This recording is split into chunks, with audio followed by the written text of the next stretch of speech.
Now at 5, citizens of Carl Junction will get a chance to speak at a special city council meeting tonight to discuss a date for a mayoral impeachment hearing. Plus, an area Salvation Army food pantry needs your non-breakable donations, and President Trump reacts to the Texas standoff over redistricting plans. I'm Erica Brown with more on that and the latest push by Republicans for more Epstein files. The 4 states' most watched news starts now. Tonight, you can have your voice heard concerning the ongoing mayor impeachment process in Carl Junction. This is KOAM News at 5. I'm Dow Quick. At 7 p.m. tonight, the Carl Junction City Council will meet to discuss the new date of a public impeachment hearing for Mayor Mike Moss. The hearing was originally scheduled to take place last night, but a continuance was requested by the mayor's attorney and due to scheduling conflicts with people essential to the proceedings. Mayor Moss has been at the center of controversy after allegations of workplace harassment. Following an investigation, the council voted to move forward with articles of impeachment against Moss. Members of the public will have an opportunity to speak during tonight's meeting.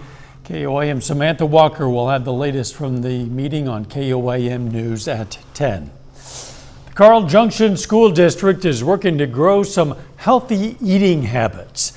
It's one of 9 districts in a multi-state region to join the 2025-26 Heartland Farm to School and Early Care and Education Institute.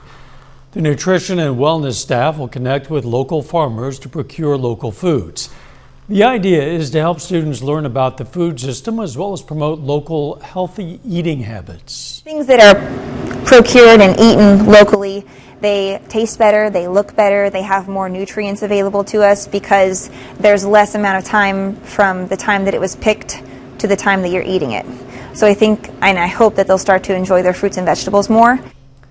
That program will feature various fruits and vegetables as they're harvested. This month, the program features watermelons. It is back to school season here in the 4 states, and some students in southeast Kansas and northeast Oklahoma are getting some extra help. Today's back to school fair in Baxter Springs offered free school supplies, haircuts, health screenings, clothing, and more. Students from pre-K to 12th grade in Riverton, Baxter Springs, Galena, and Quapaw could also enter to win a bicycle. It's very rewarding. Our staff is very big into putting our lives to the side and how can we help our community and give back. That event was held at the Route 66 soda fountain. A lot of area food pantries say they need your help right now, especially in light of recent funding cuts. Every contribution can make a difference, but the Salvation Army Food Pantry in Coffeyville, Kansas points out that items packaged in glass can present problems. Containers are not a good thing to donate to pantries in. Because if you drop them down and stuff, things get broken so much, and then the people have them in sacks. Like our people come in and they just get the sack of groceries and they have to carry it home. And a lot of times they're walking and they're elderly. Bird also points out that some pre-packaged mixes require additional ingredients that the recipients don't have. Let's check in with meteorologist Lindsay Gaffney now for a first look at the weather. Well, today temperatures warmed right back up to where we should be this time of year, low 90s. So about 92, it feels about 91, so not doing too bad. We have low humidity and that helps with our feels like temperature or heat index. Now tonight, back down to average instead of starting our morning off in the 60s. Unfortunately, we're going to start our mornings off in the 70s, so a little bit warmer, but clear skies all night long. Now we could still see a pop-up shower or two, especially along and south of I-44, but most of us staying dry with clear skies. Even across the 4 states, we've got mostly clear skies. Now temperatures continue that warming trend as we head later into the week. Tomorrow we'll be getting into the mid 90s with heat index getting into near 100. I'll have those details coming up. Catching a few. Democratic lawmakers from Texas who fled the state say they'll continue to fight a Republican redistricting plan even under threats of arrest. Plus, there's new pressure on the Trump administration from Republicans looking into the Jeffrey Epstein case. Erica Brown has the latest now from the White House. Sir, why are you on the roof? President Trump hinted at more construction projects at the White House Tuesday as he joined an architect on the roof of the building. Just another way to spend my money for the country. Earlier, the president weighed in on Texas Democrats fleeing the state to block a vote on a new congressional map he's pushing that would give Republicans an advantage in 5 more districts. I won Texas. I got the highest vote in the history of Texas, as you probably know, and we are entitled to 5 more seats. Speaking in Illinois, where many of the state lawmakers fled, Texas Democrats say they'll remain out of state until the special session ends, despite facing civil arrest warrants. We're defending the rights of all Americans to value their vote. The standoff could have national implications ahead of next year's midterm elections, with Democratic leaders threatening to retaliate with redistricting plans of their own. This is a new Democratic Party. We're bringing a knife to a knife fight, and we are going to fight fire with fire. The Trump administration is also facing new pressure today from Republican lawmakers looking into the Justice Department's investigation into convicted sex offender Jeffrey Epstein. The House Oversight Committee subpoenaed the Justice Department for records related to the case. It is also seeking depositions from former President Bill Clinton, former Secretary of State Hillary Clinton, and 8 former top law enforcement officials. Erica Brown, CBS News, the White House. Epstein died in his Manhattan jail cell in 2019. The medical examiner did rule it a suicide.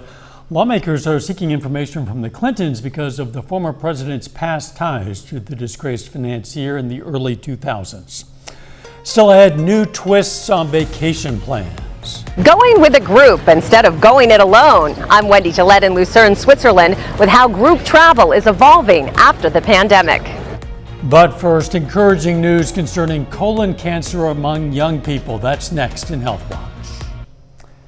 Topping today's Health Watch, a new report finds some good news about younger people getting screened for colon cancer. The American Cancer Society says colonoscopies for people ages 45 to 49 increased by 43% from 2019 to 2023. In 2018, the ACS began recommending people get screened for colon cancer at 45 years old rather than 50. And now these tests are finding cancer cases earlier when they can have a more than 90% survival rate. Benign. Almost every colon cancer starts off as a benign colon polyp. And then it can be in you totally benign for years.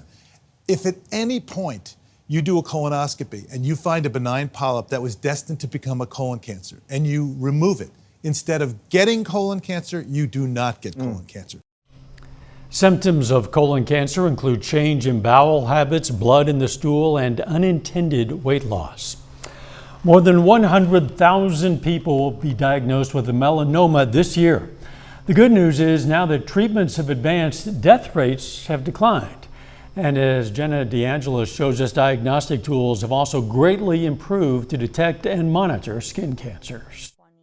I noticed a spot on my face that was new and rapidly changing. But Jackie Mills says her dermatologist at that time wasn't that concerned. I felt like it was getting bigger, changing colors, it was more jagged, and I really had to push and advocate for myself. I just had a gut feeling that something was wrong. Mills was finally diagnosed with melanoma and had Mohs surgery to have the spot removed. I had to kind of take it in for a minute and be like, I'm going to have a scar on my face for the rest of my life. It was that or not be here. Now she's checked every 6 months and also has her spots scrutinized with this new machine. This is what we call the Vectra WB180 system. We use 26 cameras to photograph the entire body, and then the system takes all of these photos and stitches them together into a 3-dimensional avatar. Dr. Jonathan Unger, who is the medical director of the Wallman Melanoma and Skin Center at Mount Sinai, says this takes just a matter of seconds instead of all the time necessary to photograph each individual spot. We can always look back and say, what did this thing look like? Was it there? There are additional benefits to this technology as well. In our practice, it's really reduced the number of biopsies because a lot of our patients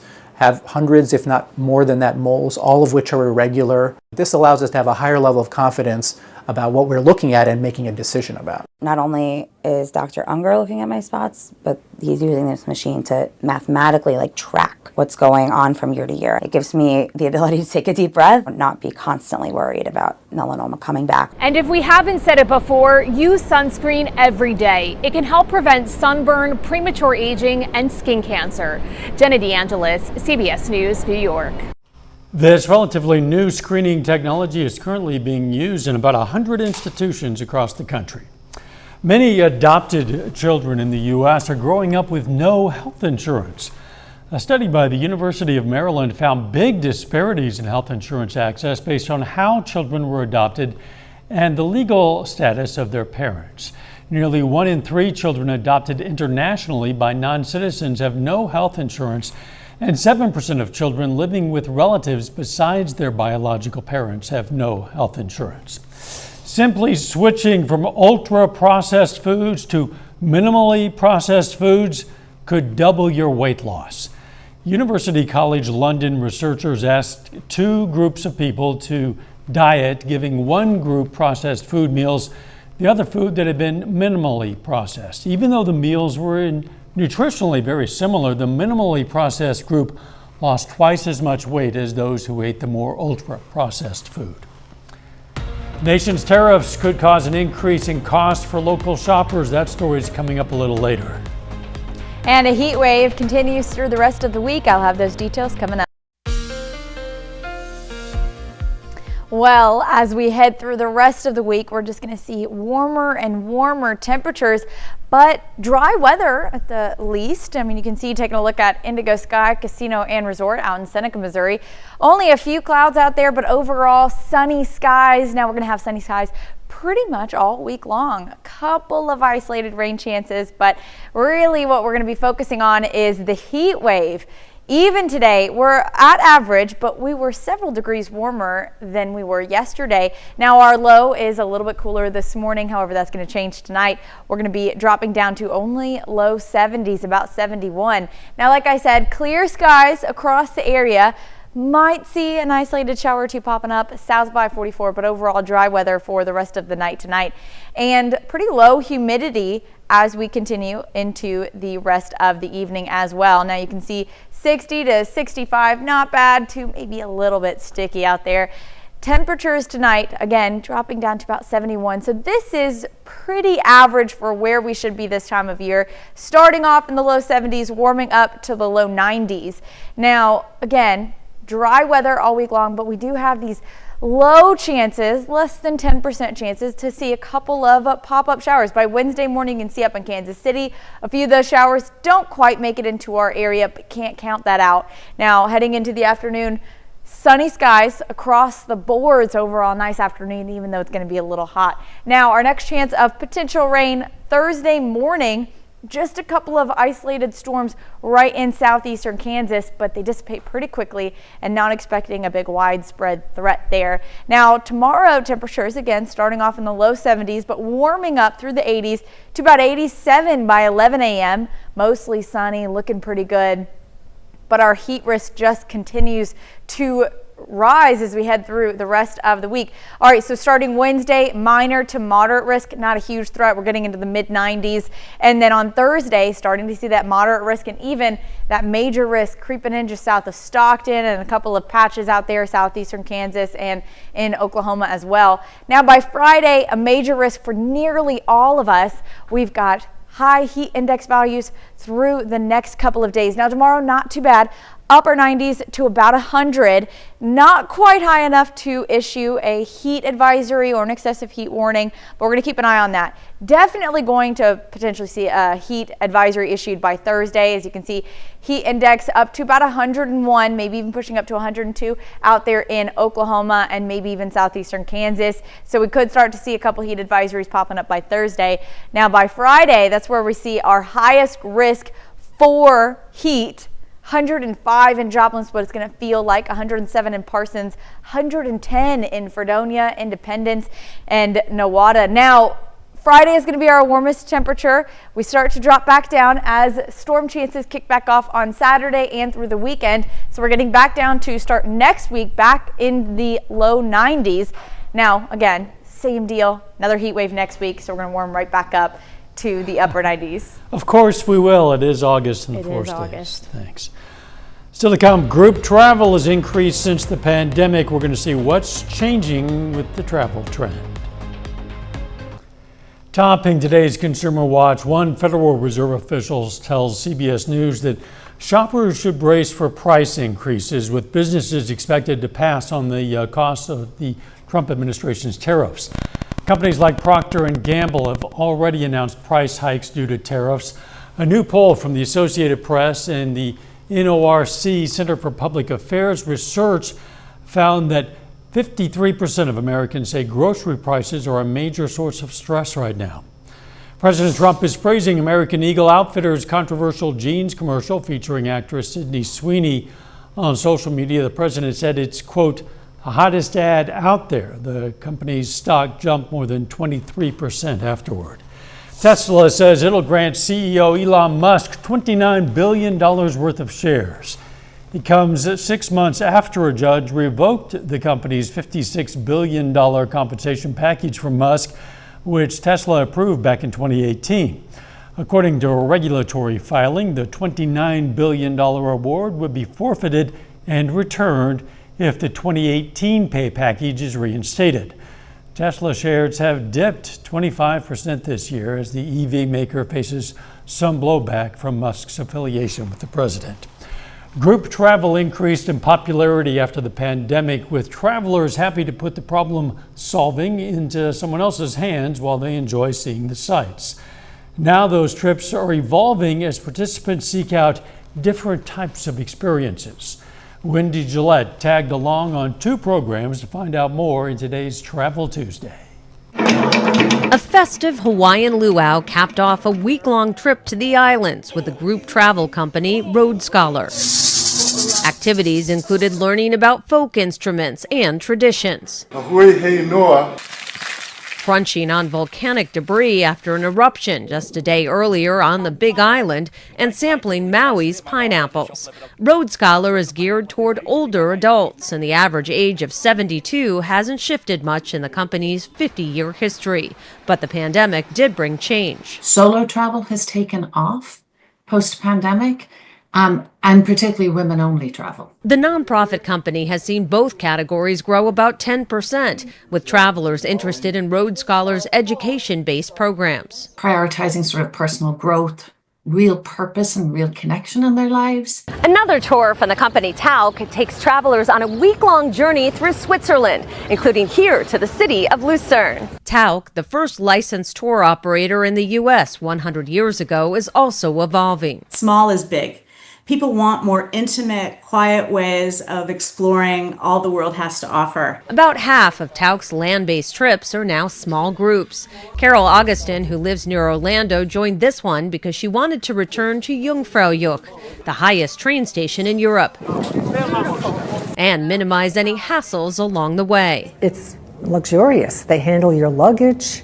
You don't have to do any of that. You're on vacation. Luxury on the tour, one of those we were invited to join, includes first-class train rides and hotel stays at Mandarin Oriental in Lucerne and Lausanne Palace overlooking Lake Geneva. Harvested by hand. For excursions like the chocolate tasting, the group splits in half for more intimacy. Cheers. By the time the tour ends, strangers are celebrating new friends. Wendy Gillette, CBS News. Tauk operates tours in 70 countries and Road Scholar in 150. The final check of the forecast up next. Tonight on KOAM News at 6, our reporter Ty Parks is going to explain that new food nutrition program for the Carl Junction School District. Plus, Lonnie Walton examines what sorts of food donations are preferred at food pantries in the area. And the Frontenac Little League All-Stars are going to the Cal Ripken World Series. Stay with us for the CBS Evening News and then KOAM News at 6. Well, it is August, so it's reasonable to expect some hot weather. Yes, it is. Now, today we were about average, but we go into that heat wave for the rest of the week, upper 90s. By Friday, heat index values that are going to be above 103 to about 110. We knew the relatively cooler weather was too good to last. Yes, it was. Thanks for joining us. The CBS Evening News is next. And of course, we're going to be right back here for KOAM News at 6. We'll see you then. Let's make it a great evening.